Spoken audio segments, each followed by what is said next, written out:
Hello friends, आज हम लोग बात करने वाले हैं एक नई कंपनी के बारे में। The name of the company is Sangam India limited. और इसका बिजनेस मॉडल काफ़ी सिंपल है, मतलब ये एक टेक्सटाइल सेक्टर की कंपनी है। और ये आपको जो पीवी यार्न होते हैं, देन द जो फैब्रिक होता है, पॉलिस्टर फैब्रिक होता है, देन द डेनिम फैब्रिक होता है, ये सारी चीज़ें मैन्युफैक्चर करते हैं।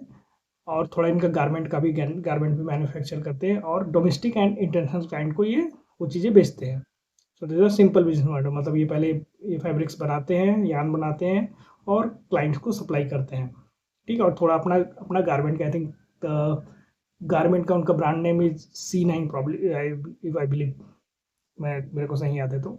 सो उसके उसमें ये गारमेंट बेचते हैं।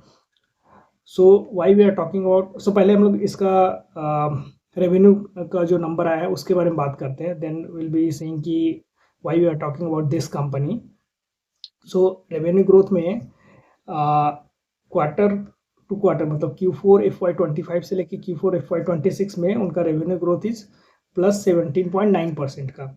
देन FY25 से FY26, मतलब अभी ईयर इंडो फाइनेंशियल ईयर इंडो है, right? So we have that number as well. So वो दैट नंबर इज 12.9% का ग्रोथ है।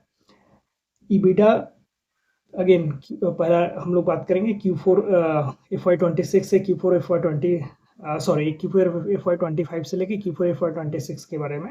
And then the second number what I will be telling about you about FY25 से लेके FY26 का। सो EBITDA growth is 40.7% का।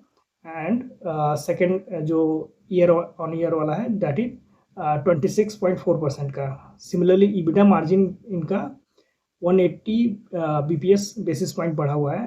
And for FY25 से FY26 that is 109 BPS बढ़ा हुआ है। पैट ग्रोथ जो कि काफ़ी अच्छा है, दैट इज +245%, 245.3%, मतलब अगर जो एग्जैक्ट फिगर मैं आपको बोलूँ तो दैट इज 245.3% का है, जो कि Q4 FY25 से लेके Q4 FY26 का है उनका। और FY25 से लेके FY26 का अगर पैट ग्रोथ हम लोग देखें, सो दैट इज +159.7% का है। EPS, again EPS is Q4 FY25 में EPS was 1.89 and Q4 FY26 में EPS इज 6.54। और फाइनेंशियल ईयर की बात करें, मतलब FY25 में उनका EPS was 6.33 एंड FY26 में उनका EPS इज 16.44। सो आप देख सकते हो कि हर एक जगह, मतलब रेवेन्यू भी उनका बढ़ रहा है, पैट मार्जिन भी बढ़ा हुआ है, EPS भी बढ़ा हुआ है, ईबिटा मार्जिन भी बढ़ा हुआ है, right? EBITDA and EBITDA margin सारे नंबर्स में ग्रोथ आया हुआ है। दूसरा, management was telling in their con call कि हर एक quarter on quarter they are improving on these numbers, मतलब जो भी उनका बिजनेस है उसमें वो इम्प्रूव करते जा रहे हैं। मतलब इनका पहला आप Q1 का नंबर देखोगे तो Q1 के नंबर से Q2 का नंबर अच्छा है, Q2 से Q3 का नंबर अच्छा है, देन Q4 का नंबर। And what they are saying कि आगे भी 3-4 quarter they will should be able to maintain this growth, जो अपना जो ग्रोथ का रेट चल रहा है, the pace of growth or the direction of the growth, basically, that they should be able to maintain that one. So that one point that management was told in their con call. Now another thing that what management told is they are basically on at the inflation point. मतलब क्या है कि they might be seeing the good growth from this point, so that one of the comment from the management in their con call. Now अभी उस जो growth है उसको maintain करने के लिए what they are doing, they are planning to do 3 things. मतलब पहला चीज़ है कि they are focusing on renewable energy के जो सोर्सेस है उस पर फोकस कर रहे हैं। तो पहला वो लोग कैपेक्स अपना वहाँ पर करने वाले हैं कि जो भी रिन्यूएबल एनर्जी के लिए वो कैपेक्स करेंगे। तो अभी का जो उनका जो भी एनर्जी रिक्वायरमेंट जो रिन्यूएबल एनर्जी से फुलफिल होता है, that is I think 10 to 15% का है। और नेक्स्ट 4 to 5 क्वार्टर में they are, I think they were telling about 70%, around 70% they should be able to fulfil from energy requirement from the renewable energy. मतलब उससे क्या होगा कि जो भी उनका जो एनर्जी कॉस्ट है दैट विल सेव, और वो basically that will be added in their PAT में, राइट? जो ईबिटा और पैट में आ जाएगा और उसमें पैट में ग्रोथ होगा।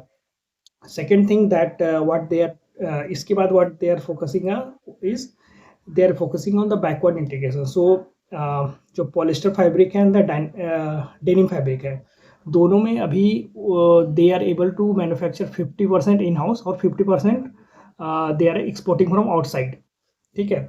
सो व्हाट दे आर सेइंग कि they want to get it around 75 to 80% in house का कैपेसिटी. सो बैकवर्ड इंटीग्रेशन हो जाएगा उसमें भी.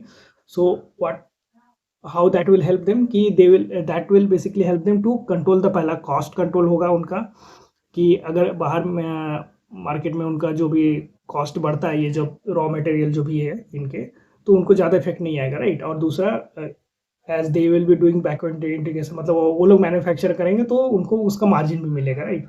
So this is the thing, second thing that they are targeting. Third thing that where they are focused on, they at the last they want to increase some of the capacity. So already अगर capacity की हम लोग बात करें तो जो भी वो मैन्युफैक्चर कर रहे हैं सारे में उनकी कैपेसिटी ऑलमोस्ट 100% है, except I think this garment का. मतलब जो यान है आई थिंक दैट इज 95% का है. सिमिलरली मतलब जो फैब्रिक है यान, जो डेनिम फैब्रिक है वो भी आई थिंक 95% के आसपास है.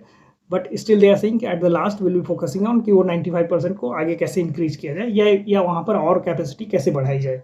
So that the next thing. But अभी जो भी ये रफली जो पॉइंट्स हमने बात की कि how they will be doing this capex thing, वो that plan is not very concrete, right. So they are saying that they will be coming up those plan and they will be sharing probably in the next quarter, और उसके बाद कभी they will be sharing those things. And yeah, this is the about how they are planning to expand the business.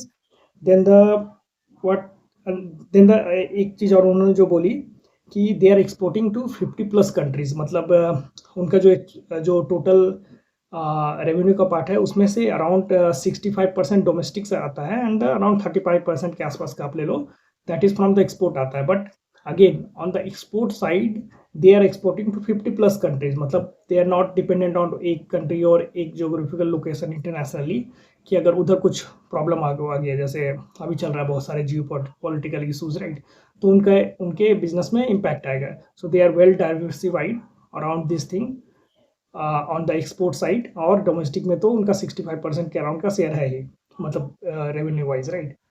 So this is all about this Sangam India limited के बारे में. अगर इस company के बारे में आपके कुछ क्वेश्चंस हैं तो you can put it in the comment, और आप मेरे को एक्स पे भी डीएम कर सकते हो. और किसी अदर कंपनी के बारे में भी अगर आपको कुछ जानना है तो you can just put it in the comment on DM me on x. Thank you.